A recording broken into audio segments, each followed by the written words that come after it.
Thank you very much, Gavin. Thank you, ladies and gentlemen. It's very good to be here. Good to be up north. I love it up here. Never been to Barnsley before. Good to be here for the first time. You're all very generous and very welcoming. Thank you. Thank you to John Lowcock for having me to stay last night as well. Never in a million years did I think that I was going to be talking at a party conference. I'm not really a fan of party politics, with the exception of you guys. And the reason why that is because I'm liking what I'm seeing on your website. We had some sort of IT issues, so I'm going to see if I can move the slides on, and you may be able to see them, and if not, I will try and fill in the detail if you can't see the visuals. The first thing that I'm going to ask you is the question I asked a month ago in another presentation in York. Is Parliament sovereign? And I'm going to leave it hanging just for the moment, if that's all right. And then I'm going to follow it up with another question straight away.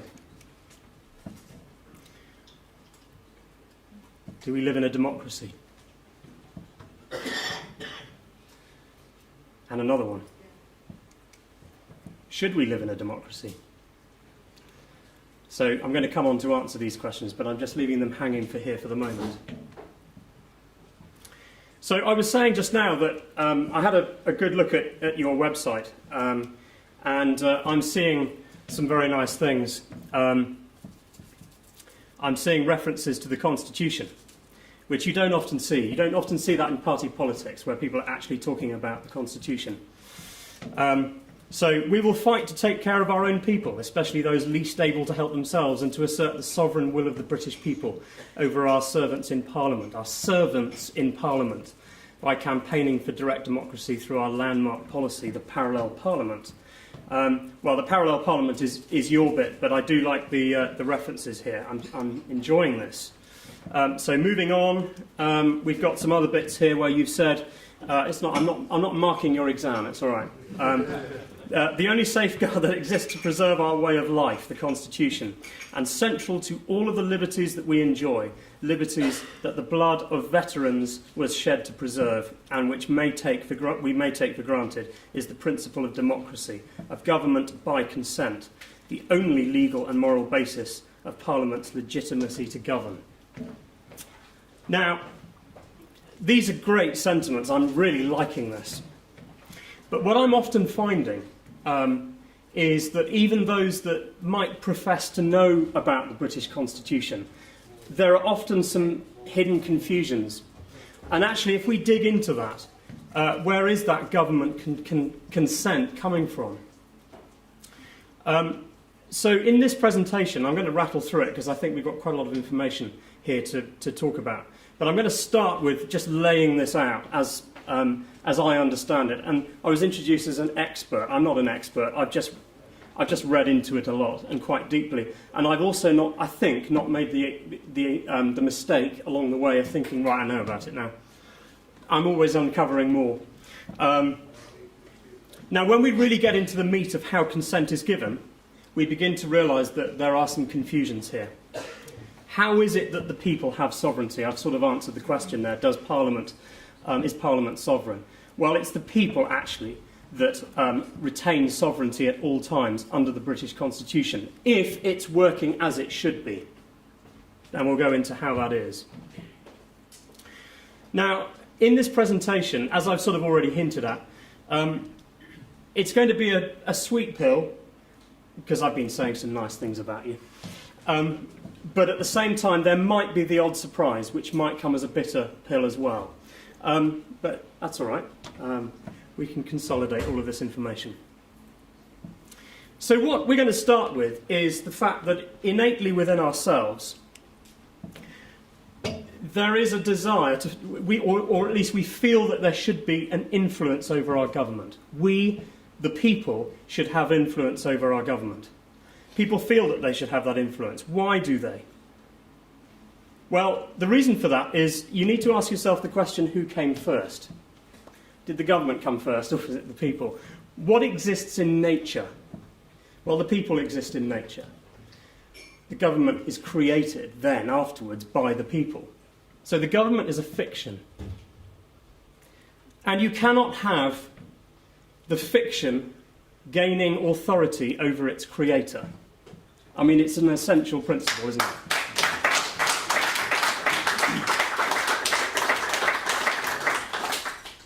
Glad you like that. It's good. I'll come out with a few of those. And what we're talking about here is the system of equity.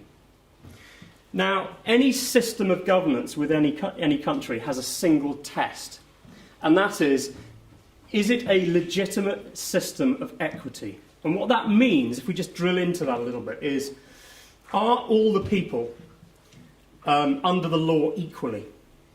Or do some have privilege and are not quite subject to the law in quite the same way? Well, clearly I think we know that under the British Constitution, it was always intended that everybody is equal under the law, and we're going to drill into that as well. Now, in a society, you need to ask yourself the question, well, who creates society's rules and regulations? Now, if it's the government, then they become the judge and the executioner, because a society is governed through its laws. So the people decide on the character of the society or community in which they wish to live. It is not the people in special positions of power or privilege to decide what is just and fair. It is the people that decide that. They create society's regulation under which they agree to live. And this starts to beg the question, well, how? How does that happen? And I think that's the bit that's missing. Maybe in your minds, I don't know. There is a magic mechanism which is often lost on people who perhaps have drilled into the subject of constitutionalism and real democracy, which I'll come on to, and what real democracy actually is. And that primary mechanism that defines democracy currently eludes us as a society. It's very well hidden, very occulted in society, very deliberately. Still very few in society who understand the key characteristic of real democracy. Even many political commentators, either through ignorance or deliberate deception, hide this real truth.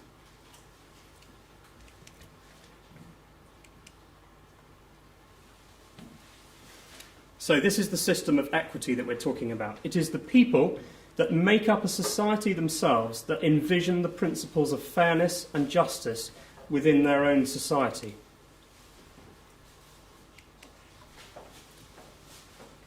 And by the way, that was Justice James Wilson, who was the co-author of the United States Constitution. He wrote that in his works, I think it's Volume 2, Chapter 6. And they fall under the same system that we do. Now, you probably can't see that, but I've put up there the structure of the government as most people understand it now today, and it's certainly the structure of the government that most of those in the establishment would understand it. So we have, if you can't see it, it's the head of state at the top, and then we have three branches of government underneath. We have the legislature, the judiciary, and the executive. Just to recap, I mean, if you don't know this, and quite frankly, I find it not that interesting, actually, because this is the mechanisms of government that I'm not so interested in. Because when you see how it's supposed to function, this bit doesn't really matter so much, and you'll see why. So the legislature, of course, is all about, well, that contains Parliament. That's the Lords and the House of Lords and the House of Commons. They're the ones that make government law. They don't make it, actually, but they propose it, and then it gets created according to, well, we'll come on to that one in a minute. Then we have the judiciary, that's the court system, judges, and then we have the executive, which is sort of everything else. It's the police, it's the prison service, it's, well, the executive is it's when you execute punishment on the accused, if they've been found guilty. Yeah, that's where it comes from. So they're carrying out what needs to be done. So those are the three branches of government. And then at the bottom on the diagram, you probably can't see, is we've got the people underneath. Because, let's face it, it's been ingrained within us that government is an authority and the people are underneath. It's not how it is. Now, the reason why those three branches are there is that within a functioning government, they're supposed to be checks and balances on each other. But it doesn't deal with the issue that if the entire government machinery is corrupt. Now, let's just think about how most people think that we have influence on the government now. Most people think that we have influence on the government by voting in elections. That's quite important for you guys. And that's actually what most people think democracy is. But it isn't, in fact. That's not the defining characteristic of democracy. So what is it, voting in elections? Now, first, in a moment, we'll just examine how effective that is in holding the government to account. We'll just have a quick run-through of some of the problems, some of the shortfalls, because there are many. In fact, if we just do that quickly. So problems with the system. First of all, we have to fight to be heard. It sort of presupposes, essentially, that our rights and our freedoms have to be negotiated in some way, have to be fought for. And the most obvious thing, of course, is that it turns the whole country into a competition. Freedoms are gained only ever at the expense of those that lose. Now, further to that, modern legislation micromanages everything.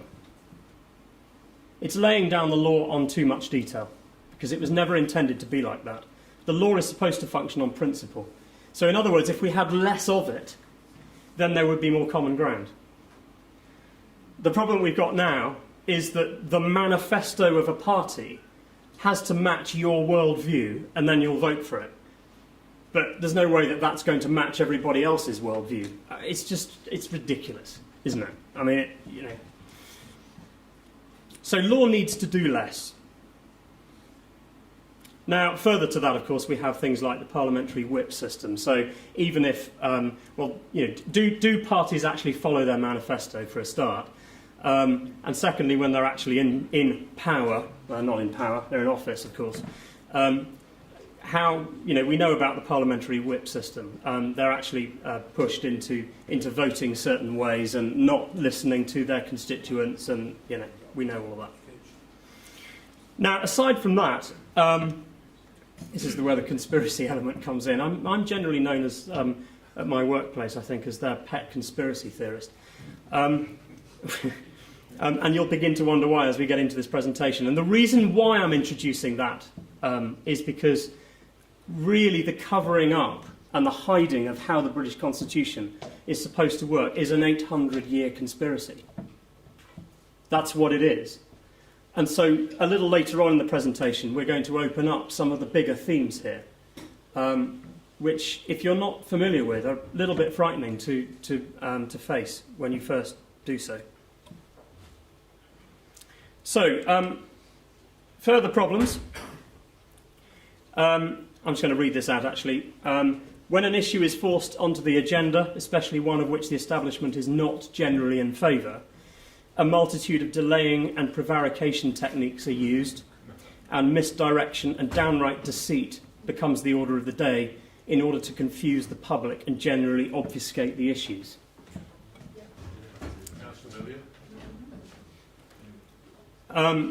Further to that, of course, the existence of corporate favours, special relationships and backhanders, leading to politicians winning lucrative positions in industry, powerful positions in government, through what is sometimes known as the revolving door problem.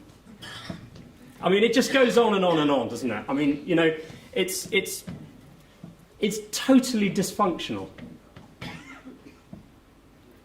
Getting worked up now.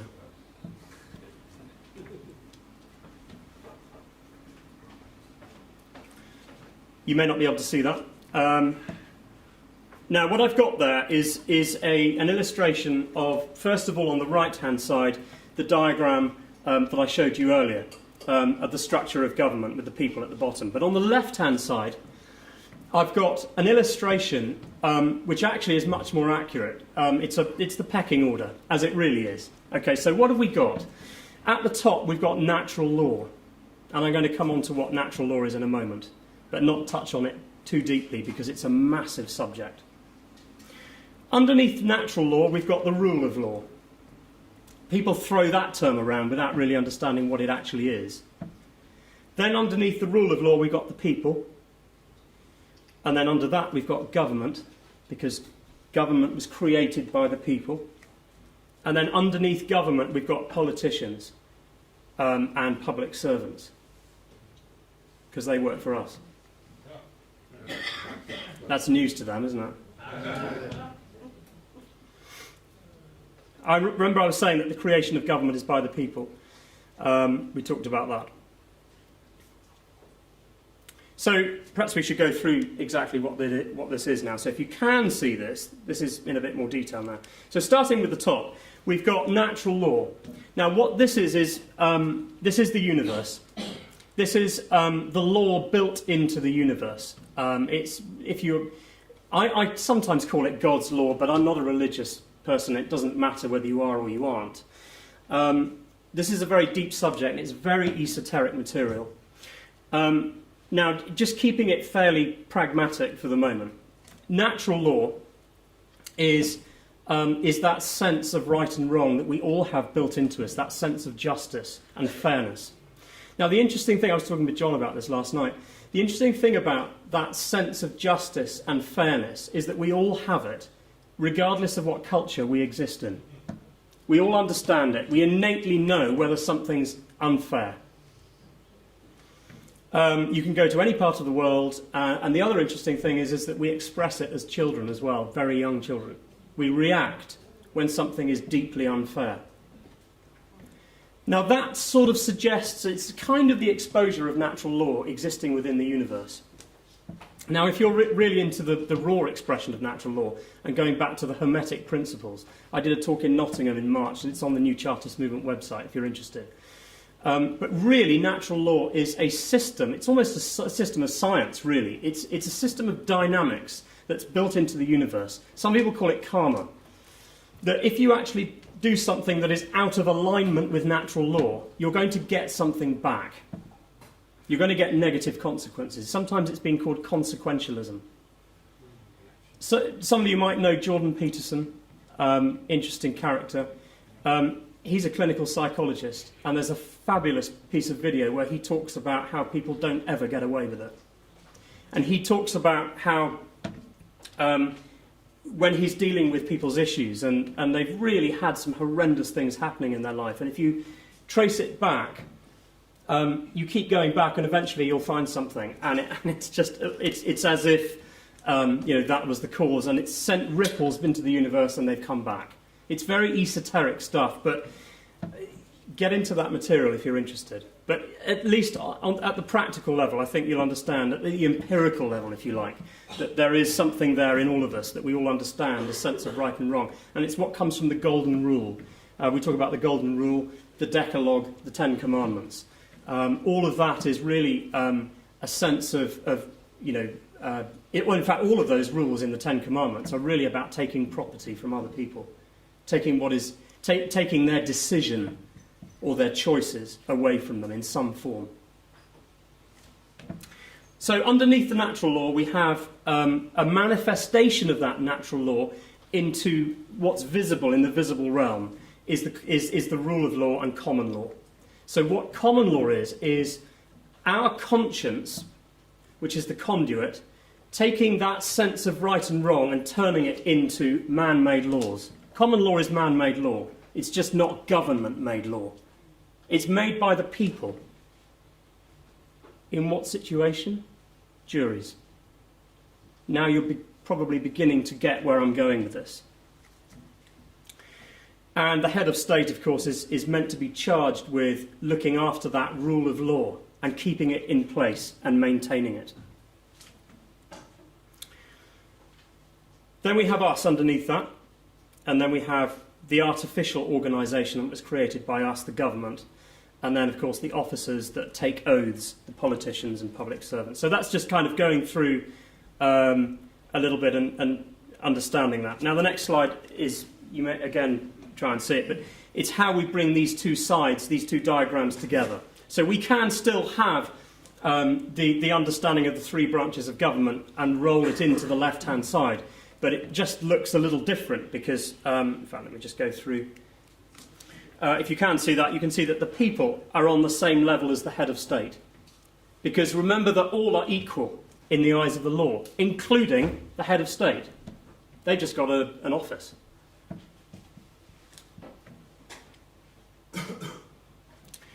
Right, I'm going to throw some interesting questions out now. Why is it that English law, British law now, has had such respect the world over? Because, quite frankly, if it were not such a serious subject, that would cause many to howl with mirth with the situation it is at the moment, wouldn't it? So why is it respected the world over? How did we get here? How did we get into a position in which the people have nothing but disdain and contempt for the establishment? Because that's the situation. Democracy is our greatest export, so we're sometimes told. So what's changed? That's the key, isn't it? Okay, I'll try and explain what's going on here. Now, we have... I'll play it anyway for anyone who wants to move up to the front and have a look at it. But essentially, we've got what looks like a bunch of garden peas. This is actually us, just members of the community. Dots. Okay? And one of those individuals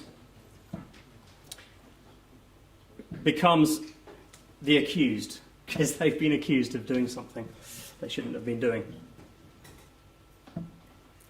Then we have 12 further people of the community who get picked at random. So they become the jury. And then what should happen is we have another member of our community who is elected to become what we think of now as the judge. But under common law, they're actually supposed to be called the convener. They are not the judge. It's the jury that are the judges, because otherwise it's not trial by jury. It's trial by something else, but it's certainly not trial by jury. Now that situation creates justice in a common law situation. So this is how natural law is manifested through human conscience. That's the situation I've just described. Okay, now I've got, on the next slide, I've got a series of 12 people looking a little bit confused, sitting there behind a desk. They're, of course, the jury. And they've got thought bubbles coming out above them, if you imagine that. And just to give you an idea of what some of those are, so we've got words like fair, question mark, deliberate, question mark, guilty, intent, question mark, would I have done this? Context, question mark, was this planned, question mark. All of these are questions, they're asking these obviously. Malicious, reasons, why? Yeah, because the essence of that, of course, is that the decision that is returned by the jury is based on principle. It's not based on the outcome. Did they technically break the law? Possibly. That's nothing to do with it, though. It's a question of whether there's guilt. Okay, and guilt is all about whether there is what is called in Latin mens rea. Sounds like something rather unpleasant. Malice aforethought. Is there malice? Is there a malicious intent? Now, there are one or two other important facts about trial by jury that you should know about, because the trial by jury that we have at the moment is a watered-down plastic version of trial by jury. But the original, proper trial by jury that should be lawfully in place, according to our Constitution, is a whole different beast. And it seriously has teeth. Before I get on to why, and you've guessed it already, possibly, but I'm just going to outline a few other bits and pieces.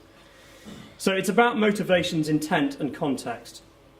And by the way, the jury are supposed to decide on punishment. They are supposed to give the punishment, not the judge.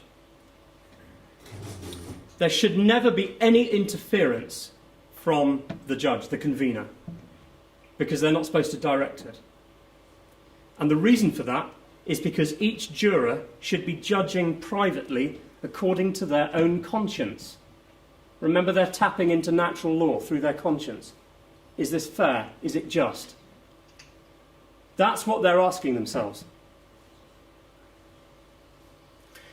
Now, in the next slide, we have all of the jurors returning their own individual verdict, their own decision, as guilty, except one of them. One of them's thinking, no, I'm not happy about this. There's something not right. It wouldn't to me feel fair to pass punishment on this individual. So I'm going to return not guilty. Quite within their rights to do so. It's a private decision. And therefore, what happens to that verdict overall from the jury? It's not guilty. Because in order for it to be a guilty verdict, every single one of those jury members has to return guilty. It's more important under common law that a good man is not punished rather than a bad man is punished, if you see what I mean. Because that can be rectified later. You try and live in a community where you have done something. I mean, people know about it, don't they? And, you know, what goes around comes around. But what mustn't happen under common law is for a good man to be punished. Now, the most important thing, and this is the absolute critical thing, this is the central point of this presentation. What is the effect of that situation where you've got one individual who's decided not guilty, but let's say, for example, that the accused actually has technically broken the law, broken the legislation. Now, this is the key. What happens in that situation? Well, what happens is that because a not guilty verdict is returned, but he has technically broken legislation, that means that that statute starts the process of being extracted from the statute book. It's called annulment by jury. That's the whole point of trial by jury. So going back to what you are talking about direct democracy, etc., I love it. But actually, there's an even more powerful mechanism already built into the Constitution. And it's called annulment by jury. But they hid it. It's meant to be lawfully in place. It's the most important thing. Now, in that situation, think about it. One single individual caused that statute to be thrown off the statute books. One. Out of the whole country. Is that power? That's power of the people. Now, the only other important thing to make there before I move on that one is that whole mechanism can be used defensively, of course. We know that when you're accused. But it's also built into the Constitution that trial by jury is to be used as a weapon as well, under common law private prosecution, cost-free. That means that if you're a public servant that has been involved in passing legislation that is deemed to be unfair by the jury, you can be prosecuted by anyone else, by a member of the public, free of charge. That seriously exposes public servants. Can you imagine that? You imagine telling them that now if they were in here. Ridiculous. Yeah, that changes the ball game, doesn't it, completely? So let's just recap a minute. I don't think that's on, is it? But I'll just keep going anyway. Trial by jury, the phenomenon long upheld by civilised people. Now, this is a quote taken from one of the most important books on this very subject by a gentleman called Ken Dewdney, called Democracy Defined, the Manifesto. And I seriously urge you to look this guy up. Look up the Democracy Defined website. And please, if this is the most important book I've ever bought. I don't have shares, by the way.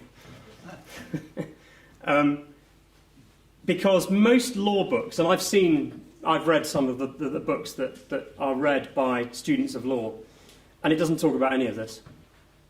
obviously. Well, aren't we surprised? This is what Ken has to say. I mean, he has a lot to say, but this is a particularly good one.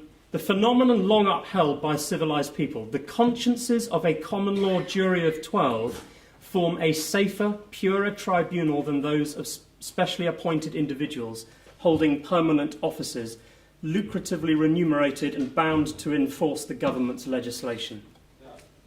Now, there is actually, just to prove all of this, there is actually quite an interesting plaque in the Old Bailey, which they've gone a little bit coy about because they've moved it. I've never seen it, actually, but a colleague of mine at the New Chartist movement was telling me that they've moved it into a rather hidden location, not surprisingly. And this plaque is all about how William Penn, who founded Pennsylvania, of course, and William Meade were tried for unlawful assembly of preaching. And what this plaque is, it commemorates, I'll read it to you. For William Penn and William Meade were tried in 1670 for preaching to an unlawful assembly in Grace Church Street. This tablet commemorates the courage and endurance of the jury, Thomas Vere, Edward Bushell, and 10 others who refused to give a verdict against them, although locked up without food for 2 nights, and were fined for their final verdict of not guilty. And then it goes on and what happened. But the important point here is that they did break the law. They were quite open about it, quite unashamed. But it was regarded that totally unfair. It was not just. And they returned a not guilty verdict. And they got hammered for it by the establishment. And that's talked about in Democracy Defined very clearly there. But that's an interesting plaque, because that really speaks volumes. Now, here's a statement attributed by Bancroft in the History of the United States Constitution. This was History of the United States Constitution to Judge Theophilus Parsons at the Massachusetts Constitutional Convention.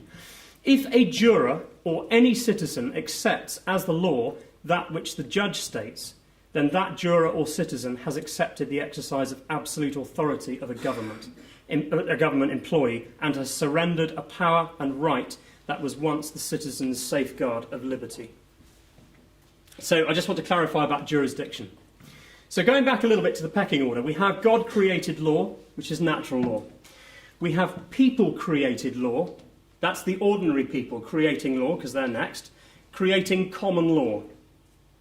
So a lot of people in the judiciary and the legal profession will tell you, no, common law is judge-made. No, it's not. It's made by the people, because it's made by the decisions of juries. It's a consolidation of the decisions of juries. So, and then we have government-created law, statutes. And government is allowed to create law, but only within the constraints and what is allowed by trial by jury, by a process. So every time it comes up, when somebody is tried, it's tested. Every time. So government can... Now, this is important. Government can repeal anything that they created, or a previous government. Government cannot repeal or amend constitutional law. But of course they did, following the 1215 Magna Carta. Now, the 1215 Magna Carta is your constitution. That's it. It's just that. The 1215 Magna Carta. We'll come on to a little bit more about that in just a moment. But of course, they tried to amend it. They created legislative rewrites of the Magna Carta later on. It was illegal to do so, because they can't rewrite constitutional law. They cannot tamper with the framework that they themselves are a part. Otherwise, they're writing themselves into judicial authority. Government has no authority to tamper with the structure of which it itself is a part. It cannot rewrite it. It cannot write itself into constitutional authority. Now, that slightly begs the question about one or two other documents that sometimes we wrongly attribute as constitutional. So let's talk about the Bill of Rights, for example. Now, the Bill of Rights is not a constitutional document. Why? Because it's a bill. It was an act of Parliament. Yeah, I was gutted as well when I first heard that. Particularly because, it's expressing some pretty important and constitutional-sounding things. But that was the problem. Because, and I'll just read this. First, this was a trap, actually. The Magna Carta. The Bill of Rights was a trap. Because although it does contain one or two constitutional libertarian sentiments, such as, for example, the no foreign prince, person, prelate, state, potentate, etc., etc., it's good, it sounds great. That was in there to entrap us and to draw us in. It sounds like it's expressing the same principles as the Magna Carta, and in that respect it is. But the problem is, by being drawn in by that sort of meritorious paragraph, one is accepting and embracing the whole act, without realising that elsewhere the declaration text contained one of the most devastating weapons to the original constitutional safety mechanism. So what is that safety mechanism that you know now? Trial by jury and annulment by jury. Why? Because what happened at the time is they started putting qualifications on who could serve as in the jury. And in fact, what happened is over half the population of the country were denied access to be part of juries. And so they're stacking the jury now at this point. In fact, it actually happened earlier than that. They started whittling away 70 years after the Magna Carta. It all started happening. So constitutional statutes is a contradiction, actually. If one points to the Bill of Rights as an authority, one is elevating a government-created statute beyond its natural jurisdiction, which hands enormous power to Parliament. And this is where the Parliament is sovereign mantra comes from. Conniving and devious power grabbers of the late 17th century instigated this very deliberately to allow their own law to be regarded as constitutional. So this is how they were able to get away with it, with taking us into Europe, for example, in the first place. Because everybody was pointing at the Bill of Rights, the act that was written by them, by those that would wish to overrule, to overrule the rule of law and give Parliament greater powers than they should have. They could ignore or alter this as they see fit, because it's one of theirs. They know it's not constitutional, but everyone else thinks it is. So let's just go into democracy and what it is and what it isn't. Democracy, what it is not. It is not suffrage. Suffrage is totalitarian, communist, leads to fascist states. Suffrage is the voting in elections. That's not what democracy is. Everybody thinks it is, but it isn't. It's not referenda either way, or mass voting either. It's not legislatorial voting by representatives. And it isn't, what it does, this does is creates consensus politics. Suffrage creates consensus politics. That's not democracy. So let's go and look at the lexicography. That's a big word, isn't it?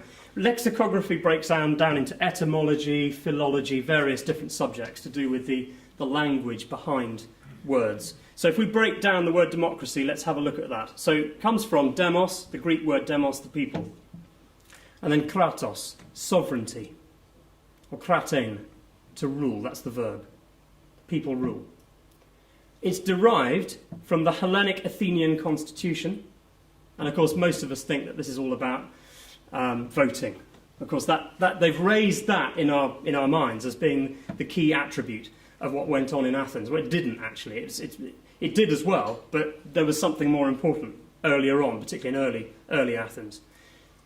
It was about government by trial by jury. Government by trial by jury. You govern by it. Okay, and sovereignty of the individual citizen juror as the final arbiter of law. That's what democracy is. It's not voting in elections.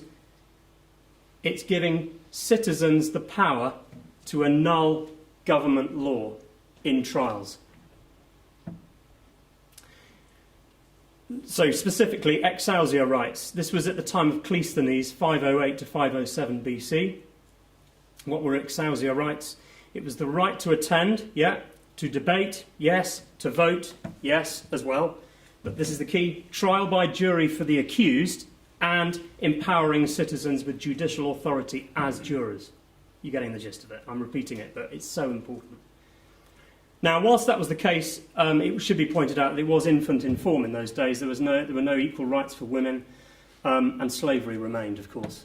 But given time, if certain things hadn't happened, it wouldn't have been long, and we would have hit a very, very different point in the development of humanity if that had been allowed to continue in the way that it was at the time. So, James Wilson, Justice James Wilson, again, the ultimate power.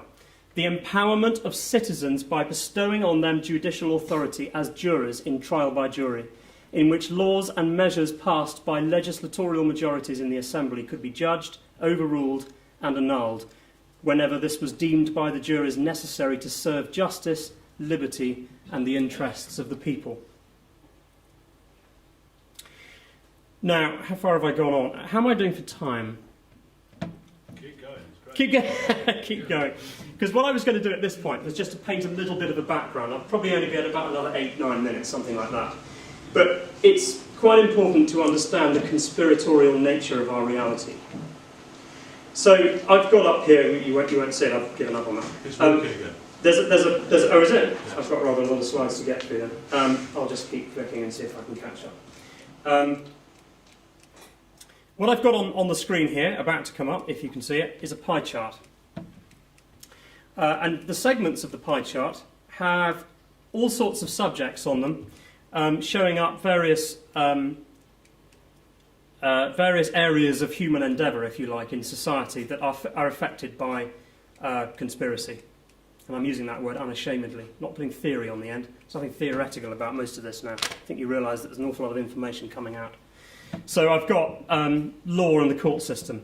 I've got 5G, AI, EMF technology. So Mark's going to talk about that. Media and information manipulation. Banking and finance, I'm going to talk about that briefly. Fracking, geoengineering, GMOs. We've got the pharmaceutical industry and what's going on there. We've got child abuse and child trafficking. We've got geopolitics and wars. Now I'm going to take one or two of those, the most important of those areas, and I'm just going to paint the picture. I'm going to give you a whistle-stop tour of conspiracy as it is now in about 6-7 minutes. So my next slide is our government abroad. And I've got one or two pictures here. So we've got a picture of the overthrow of Saddam Hussein in Iraq and placing our favoured regime.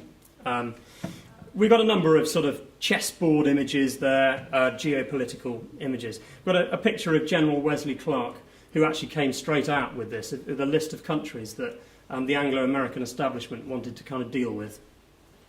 I don't know whether you've seen that clip, but it's just quite astonishing. And then on the bottom right, we've got... the last one is Iran. The last one is... the one on the bottom right, if you can see it, is Libya. That was a change of regime, of course. Won't go into it because I haven't got time. Now I'm going to go into the hidden influence, what's going on behind the scenes, because clearly what's normally on the surface, the mechanisms that are exposed to us, that we can see, the machinery of government, is one thing. We can see it doesn't work, but there's plenty that goes on behind the scenes. And a lot of this was exposed by a number of key people. Now, one of those I'm going to just name. If you've got a pen, take some of these things down because they're important. So Professor Carroll Quigley. I'm not sure whether you're aware of him. He was Bill Clinton's mentor, in fact. But he wrote 2 key books. He was an insider historian. So the history that he documented was not just the history that we learn about in schools and universities. This was the history of what was really going on behind the scenes. And one of those books was Tragedy and Hope. It's a massive book, that thick. It's just good luck.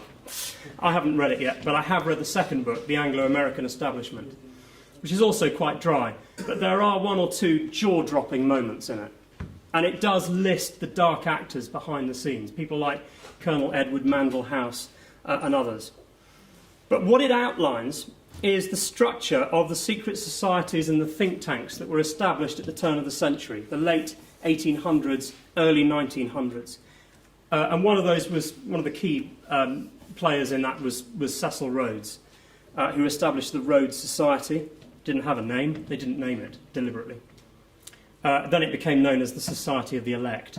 And it was based on the original Adam Weishaupt Illuminati, the Bavarian Illuminati that was founded in 1776, on concentric circles. So compartmentalism. So you had the inside group, but then each layer didn't know the existence of the inside one.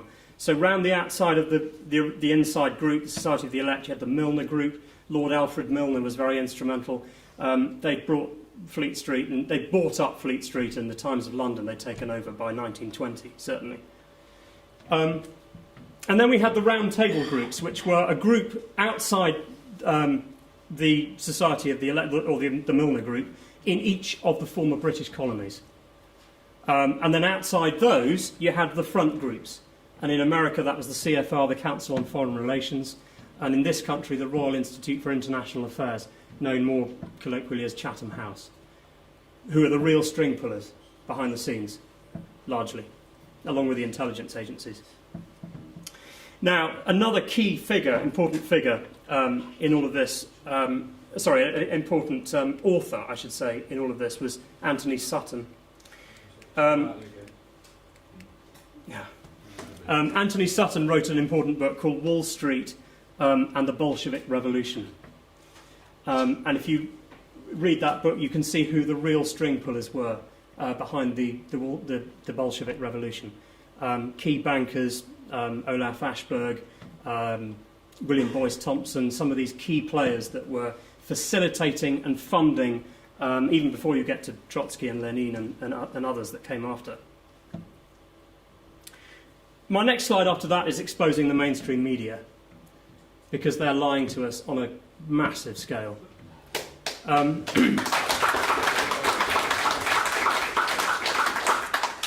Now, if you want to prove that to yourself, one of the best ways of doing that is to go onto YouTube and go and have a look at the Media on Trial events.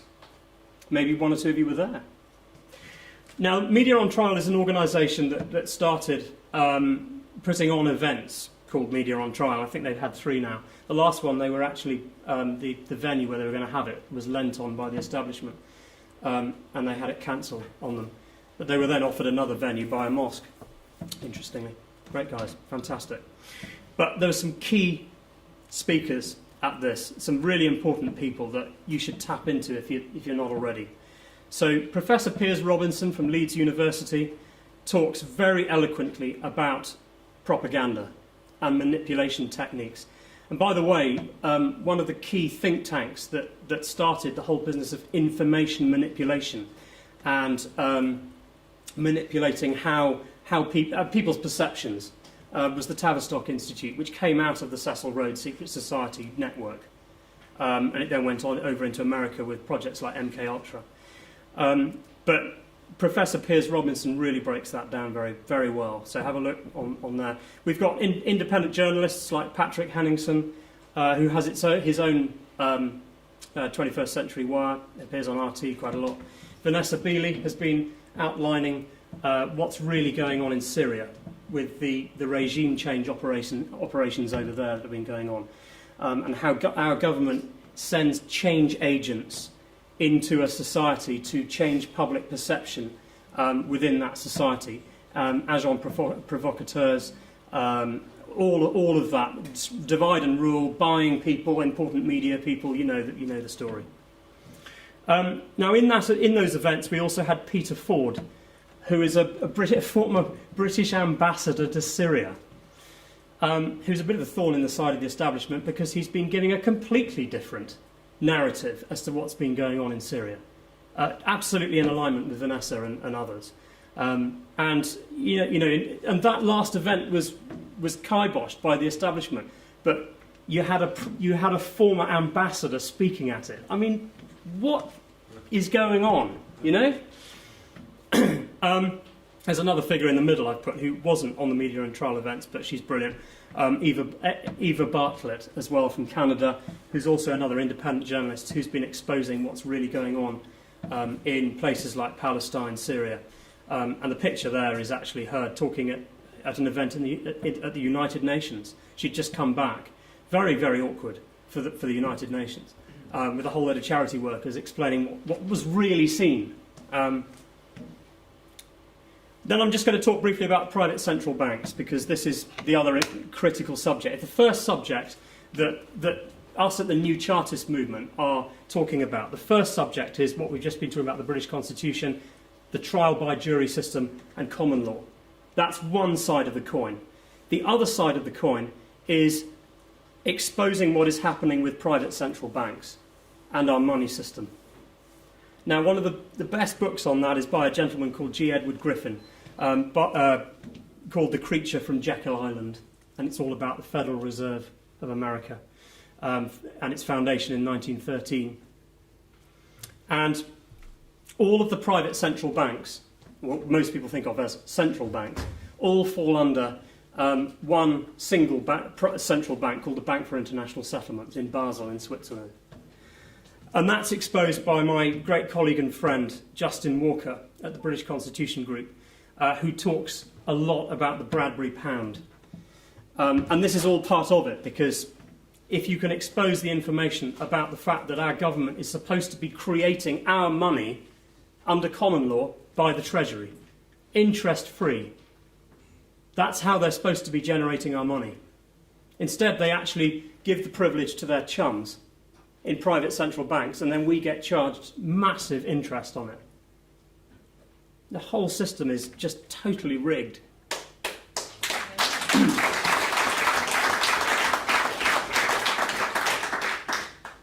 And then bottom left we have Ronald Bernard, who is an interesting whistleblower. By the way, these three, Justin, Ronald, and then the next one, Anthony Stansfeld, were all produced whistleblower testimony at the ITNJ, the International Tribunal into Natural Justice. Extraordinary testimony about all sorts of subjects, but Ronald Bernard was a top-level banker and came out and explained how the system actually works, or doesn't, for the people at least anyway. And he also exposed some fairly horrifying stuff about child trafficking as well, and some very, very dark information. And then Anthony Stansfeld, who's the Police and Crime Commissioner for the Thames Valley Police, is involved at the moment in exposing the most unbelievable potential scandal about top-level banks in this country potentially colluding with the FSA, the Financial Standards Authority. And this is going to blow fairly soon, I suspect. And then the last thing that I just want to touch on, because this is a deep rabbit hole. Everything has a reflection, is the title of this slide. So what is this about? Now, my wake-up to this was this gentleman called Scott Bartle. And he put a fantastic video together. It's on YouTube. Look out for it. It's called What the FUQ. It's not being rude, don't worry. It means frequently unanswered questions of the Australian government. And what this was about, he was trying to import a classic car. He has a bit of an interest in classic cars. And he was in he's a very talented individual in business, very astute. And he was importing this classic car, and he was starting to get the whole runaround about tax for the air conditioning unit and all kinds of things. And he started asking questions, not about why am I being charged and all that sort of, but asking who are you? Who are you? Because he started noticing some slightly strange things. Anyway, the upshot was that the offices of government that were writing to him about this, requiring his extra money and all the rest of it, were coming from the Australian government. And then he discovered that there are two governments of Australia. There's the government of Australia that falls under the Commonwealth. And then there was another government of Australia, the Australian government, that was registered as a corporation in New York. under Uniform Commercial Code, UCC, which was, by the way, all our legislation now, all statutory law is we think, is now under UCC, Uniform Commercial Code, and it functions in commerce now through tacit contracts, which I'm not going to go into. It's too complicated for this talk. But anyway, the point is that they've created essentially a mirror version of everything. Okay, and this includes the United Kingdom, and there's a corporate version of it. It doesn't matter whether it's your local police force, there's a corporate version of it. Even your LEA, I suspect, has the real thing, and then there's a corporate version of it. And they're all registered under the, you can go and look on Companies House or Dun & Bradstreet. And I've got 3 examples, actually. The United Kingdom Corporation Limited is registered at 6 Sharon Court, London, N128NX, and it has a Dun & Bradstreet number. Theresa May, MP, Maidenhead. Devon and Cornwall Police is registered as a corporation. So that raises all sorts of questions, doesn't it, really, about the existence of the Constitution and common law, just bringing it back full circle again, yeah? How can they operate like this? Because if it is a corporation or a company, then it's going to have shareholders, it's going to have a CEO, there's profit being made.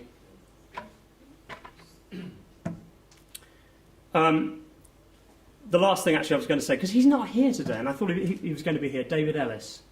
And I got a picture of him. Glad he's not here because he'd be embarrassed. About the European Union, that's a big subject for you guys. And about PESCO and the Permanent Structures Cooperation, military integration. So I was going to mention that as well. And then I've got a slide showing recommendations for if you want to get into this information on an everyday basis. I recommend 2 places. The UK column, if you haven't already gone to that as a source. I call it the Radio 4 of the alternative media. Now, I don't know whether Brian thinks that that's a compliment or not, I don't know. But their analysis and their slicing and dicing of the information is second to none. And I really urge you on a regular basis to listen to the UK column. And the other one is 21st Century Wire, Patrick Henningsen. He does a programme on Sunday called Sunday Wire. Download it, listen to it, if you really want to know what's going on. So, and that's it. And we get to my final slide, apart from the my logo of the New Chartist movement. Common law trial by jury and sovereign national credit and the Bradbury pound is placed into a circle cut in half. Because those 2 subjects are the ones that if you really want to stir things up with the establishment, you've got to talk about those 2 subjects and take action on them. Because the reason why it should be easier is because they should be in place already. They're meant to be there already. It's written into the Constitution. So common law trial by jury with annulment and sovereign national credit, Bradbury pound. And I think you'll find that those 2 things are the solution to our problems. Ladies and gentlemen, thank you very much indeed for listening so far.